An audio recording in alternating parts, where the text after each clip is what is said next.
Hey everybody, welcome back to the channel. Before we get started on the Michigan at Rutgers preview, I wanted to get a couple of things off my chest.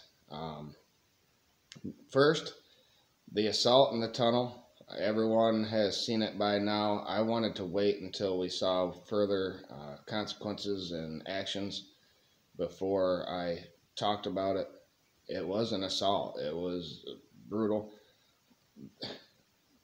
And everyone's claiming that it's the tunnel's fault. We need to reconstruct the stadium. No, it's been here for since 1927, so almost 100 years. And we've never had any problems like this before. It is not the tunnel's fault. It is the scumbag players for Michigan State that did that to this lowly one player walking through the tunnel. I don't know why he was there. People say he was part of the injuries. He's coming out to celebrate the win, and they caught him. Bad timing. But it's unbelievable that's unsportsmanship. That's thuggish. You don't do that at all. It's not the tunnel's fault. And then the week before, Penn State was throwing peanut butter and jelly sandwiches and shit in the tunnel at our players. It's like, what is going on? And it all coincides with, in my mind, during the Penn State game. The tunnel was dedicated to Lloyd Carr because the team was celebrating their 25-year anniversary of their last national championship. And Penn State's probably all butthurt because they haven't won one since before then. And Michigan State, gotta go way, way back. They're taking this into hatred territory where it's violent, and that is not acceptable. It's just not acceptable. And I'm waiting on the criminal charges. I know Tucker had a couple of fake apologies. And some of the players, 4 players, I believe, were suspended internally. But I'm waiting on the criminal charges here for this one. Second thing on my notary, I guess, or whatever, the calendar, is part of the calendar. I'm going to be starting a big job. I do drywall. During my day job is drywall, finishing drywall. So, and we're starting a house in Asperia here after opening day of rifle season. We're going there, and I'm going to be there during the week, and there's no service at all. That's why I'm practicing cramming all of these videos into like one day, all on the weekend. I was late here Monday, but hey, there's a lot of other things. You got the resume rankings, you got my top 10 ranking, the post-game video recap, drive-by-drive that I do, and now this, previews. And I like to cover Michigan hockey is doing awesome. So, and Michigan basketball is about ready to start, and I need to get a preview out before I go do that job. This job is a mansion. It's going to take a long time, and it pains me because I won't be able to interact with you as much as I can during the November run. The Ohio State game is coming up, Illinois. I'm going to do the best I can for you all and get my thoughts out there. Let's get into this preview. Michigan is at Rutgers at 7:30. It's a night game on Big Ten Network. Finally, Michigan's out of the spotlight, I guess, and I think we're gonna roll. We're gonna roll Rutgers. They are 4-4, and they really don't have any great wins. Temple maybe is it's not very good. Michigan 8-0, of course. They started with Noah Vedral, I believe, and I don't know if he was hurt or they just went with Evan Simon. But Simon is the yard getter here of the two, 740 yards, 6 yards per attempt, and he's 58%. He has 4 touchdowns with 6 interceptions. He was sacked 9 times so far. Running back wise, they have a couple that I think are okay. Samuel Brown and Kyle Monangai. Samuel Brown has 86 attempts for 374 yards, 4.3 average, and 3 touchdowns. Monangai has 62 attempts for 212 and 3.4 yards per carry and 2 touchdowns. Sean Ryan is their most, prolific receiver. 16 receptions for 269 yards. That's a 16.8 average. He's only caught 16 all season, but that's a big average. 2 touchdowns. We better watch out for him. Aaron Cruikshank has 27 receptions, so he gets the bulk of the receptions. 255 yards, 9.4 average, and 2 touchdowns. And then their tight end, Johnny Langan, has 20 receptions for 178 yards. That's 8.9 average and a touchdown. Defensively, they are okay. A lot of tackles. Deion Jennings has 66 tackles. Christian Isian has 55 tackles and 1.5 sacks. Tyreem Powell, 45 tackles and 3 sacks. He is the best player that I think they have.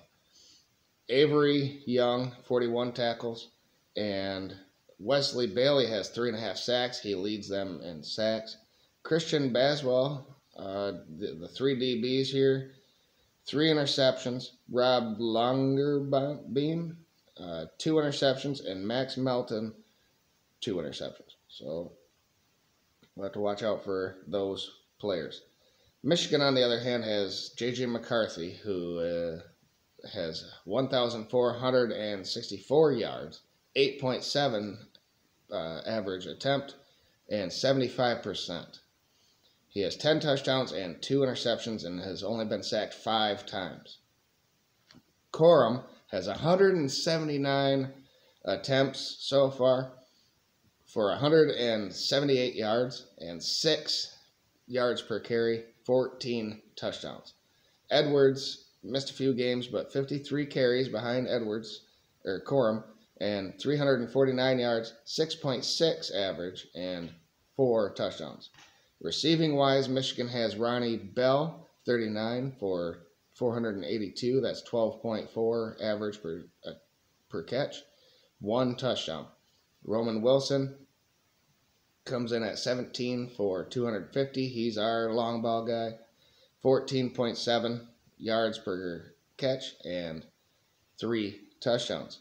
And Schoonmaker, the tight end, has 28 receptions for 299 yards, 10.7 average, and 2 touchdowns. And then you also have CJ Cornelius Johnson, 16 receptions for 232 yards and 14.5 per catch and 3 touchdowns. Defensively, I didn't even really look at Michigan's tackle leaders because they force 3 and outs all the time. They're not going to have a crazy amount of tackles, and that leads to time of possession for the offense. They don't get much opportunity, but I did look at sacks. Mike Morris had 5.5 sacks so far. Iabi Oki, 2.5. Michael Barrett, 2.5. Braden McGregor, 2.5. Mike Sainristil, 2. Derek Moore, 2. And Harold Moten and Graham, the freshman, all have 1.5 sacks each so far. And Rod Moore in the interception department has 3 so far. And I have to clarify, I was saying that Michigan hasn't had a defensive touchdown yet, and it came to my attention that I forgot DJ Turner's pick 6 earlier in the season. So there has been 1. Let's talk about Rutgers' offense real quick, stat-wise, versus Michigan's defense. They're averaging 20 points per game and 305 yards per game. That's 114th and 121st in the nation. Not good. going up against Michigan's defense that is third in the nation in points per game at 12 given up, and 250 yards, which is third given up. That's not a good sign. Michigan offense versus Rutgers defense is not much better. Ninth is Michigan in points per game at 41, and 470 yards per game is 22nd in the nation. Rutgers defense, on the other hand, is giving up 23 points per game. That's actually 3 points per game more than they score. That's 44th in the nation, though. 295 yards per game is what they give up, which is 13th in the nation. So they can be stingy, I guess, and maybe Michigan will have to settle for a few field goals, but that'll be fine because we have Jake Moody, who has made the most field goals in the nation at 18. He's 18 of 21. Rutgers kicker is 10 of 14. Kickers, I didn't even look at who they are. I just want to see the stats. Punters, Brad Robbins has only had 20 punts all season for 45 yards per punt. Rutgers has had 41 punts, so double what we have had to do. But they have a good average, 44 yards per punt. So they should flip the field, and that's fine. Michigan's offense is good between the 20s. It's that red zone that's been hurting us. But on the road, after this tunnel incident, Rutgers was close. I think it was a 7-point game, or it was single digits versus them last year at home. Michigan's going to be pissed off and roll over this team. It's going to be difficult because they have a tough defense. It's on the road at night. The crowd should be lit, but there's going to be a lot of Michigan people there too. They're everywhere. I think Michigan wins 34. They're going to be held to a couple field goals again. I don't see that changing unless drastic changes happen offensively in practice and they show it to me on the field in game. And I think the defense holds Rutgers to a couple of field goals. So there you have it, 34-6. Michigan. It's not the scoring that we want, but we're just going to be able to lean on this team like we have everybody else. Why pass when you don't have to is the philosophy, I guess. So that's what we're doing. Thank you, everybody, for tuning in. Remember to like the video and share with others. Subscribe if you have not, and thank you if you have. And we'll see you next time, probably for a Michigan basketball preview, like I said, this week before my time is going to be limited. Thanks, everybody. Have a great night, day, whenever you watch this.